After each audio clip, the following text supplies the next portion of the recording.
Hi, I'm Braden from Fenster Windows and Doors, and thanks for tuning in to this week's video. Like last week, we're continuing on the topic of how to do installations, and this week we're looking at a different method of installing operable windows by screwing directly through the frame. And at the end of this video, we're going to look at how to adjust the windows after they're installed, regardless of the method you used.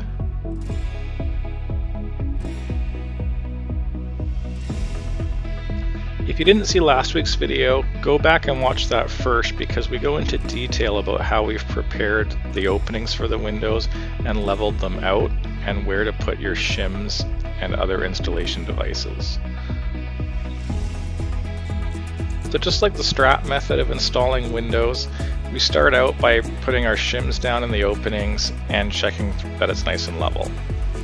Now, to start installing an operable window by screwing through the frame, we're going to remove the sash just so it weighs less and it's easier to move around. So to do that, we put the handle in the swing mode, which is a 90-degree turn, and then we drive this pin out of the top hinge.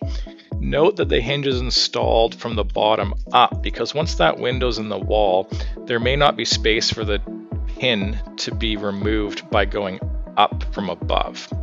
You can then just lift the window up and out of the frame, and now we only have a frame to deal with. Remember that when you put the window aside while you're working on the frame, you put it down on something soft and protected so we're not damaging the paint with dirt or rocks or debris commonly found around the construction site. The next thing we do is we're going to remove all these lock points that are installed in the frame so that we can put our screws behind them so that they're not visible when the installation is complete. This is optional. You could just install the screws through the frame, but it's nicer cosmetically if we hide them behind all these pieces of hardware so that we don't have extra screws to look at once the window frame is installed.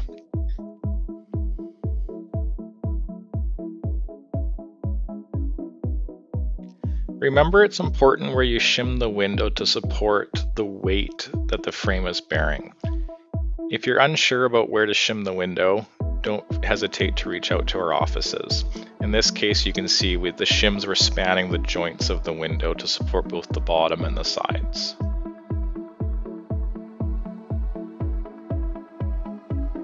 What we're doing now is that we found that these lock points in this metal was just stuck to the paint a little bit after we removed the screws, so we're just popping them off with a flathead screwdriver.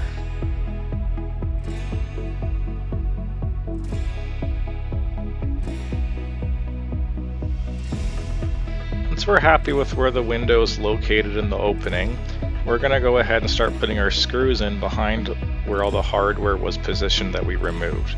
In this case, we're using trim head GRK screws because they come in quite long lengths, and the small diameter head is nice to hide behind the hardware.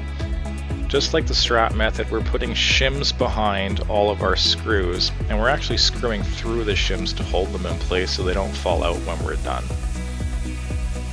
The shims are there just to stop the window frame from bowing or deforming as we tighten that screw down. So when we install the shims, we're just tapping them snug, but we're not putting them in so tight that we're bowing the window frame out. And you can see right now we've actually removed the hinge, and we're just going to bury a screw behind where the hinge was installed in the frame on an angle.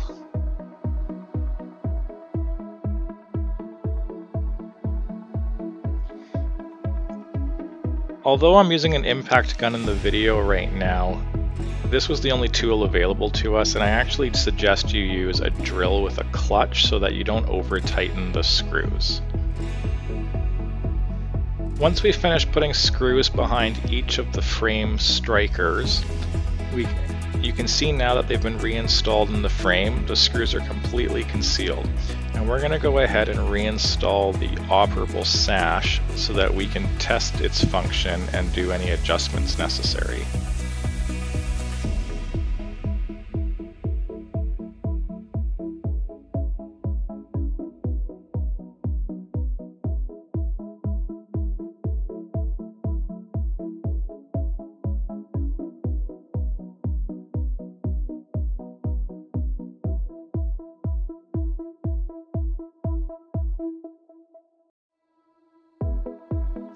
If you look closely, you can see the head of the pin that holds the hinge in actually has two flat sides, which go into a slot of the hinge. So if the pin's not going all the way up, you can simply use an Allen key to rotate the head of the pin.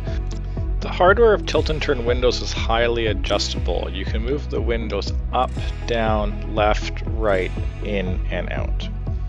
To move the window up and down, you can turn the set screw on top of the bottom hinge. To move the bottom corner of the window left and right, you can turn this screw, also part of the hinge. The top of the window can also be moved left and right by turning this screw with a 4mm Allen key. For very big and heavy windows, I like to preload that screw to take some of the weight up of the glass before sagging has a chance to occur. This arm on the side of the window is called an anti-sag arm, and so when you close the window, this spring-loaded arm steps up onto a support mounted on the window frame to hold the weight of the window. This prevents the window from sagging down over time from the weight of the glass. To adjust the anti-sag arm, which is one of the last things you should adjust after installing a tilt and turn window, you can use a 2.5mm Allen key inserted in the end of the arm, and by turning it you can make that arm longer or shorter. So I adjust it by closing the window, and I keep lengthening the arm until I can feel the window actually stepping up or rising as the length of the arm steps up over the support pin in the frame.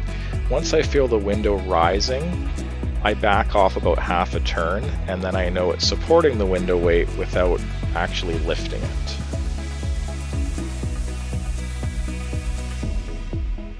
The next adjustment you can make easily is the sealing pressure or the gasket closing force. This is also called your in and out adjustment. By putting a 4mm Allen key in each of the lock points around the window, you can turn them.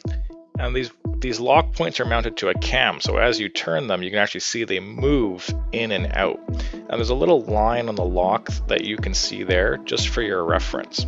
So if you want the gaskets or the seals of the window to press tighter, you can move that lock more towards the interior side of the house, meaning that when you lock the window has to go further to the outside for those locks to slip into the parts of the frame. Microventilation is a function that can be added to your windows at the time of order or any time after. And you know you have this function if there's this little extra piece of hardware in your window frame. What this does is it allows your windows to be held open just a crack when the handle's at a 45-degree position. This allows some fresh air to come into the room without having a major cooling effect. We hope you enjoyed this week's video. Thanks for watching, and if you have any questions, be sure to get in touch with our office.